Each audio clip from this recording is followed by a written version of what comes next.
سلام و درودی به آخر برادرای عزیز.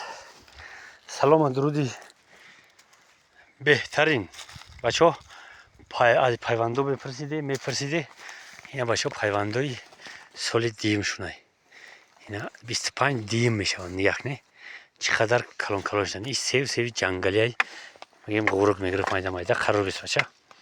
اینا نگاه نه پیوندی پارسالا یک تا دو تا سه تا پیوند در یک کنده کردیم.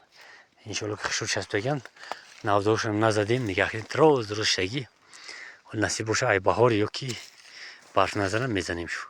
اینش هم دوتا در اینش هم دوتا پیوند هردش سه تا بود. یتش نچسبیده است. این پایش اینجای در چو یک تا اینجا میگذاریم.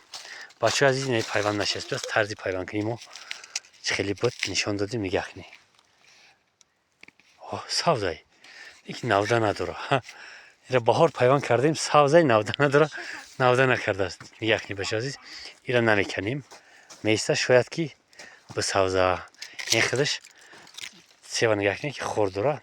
سیو جنگلی های اینا امسال پیوندم یک تا دو تا اینش نچسبیده است. دیگرش نشان دادیم. اینا بچه دیگریش سلافنش حالی هم نکندم. سلافنش کندنده کردن که بعد میکنیمش. نودای کلان کرده است.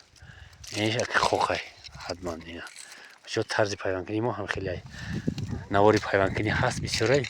تماشا کنیم این نودایی که پیوند کردیم همین قدر نوده بود. اینا اینجا قدرش خوخ شد. اینجا نوده کرد رفت بهترین شد.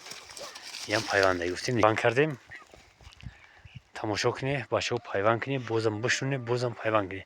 خیلی پیوند ها بسیارن. نصیب باشه طرز پیوند کنن بهار نشانتون میدیم. سلامت باشه.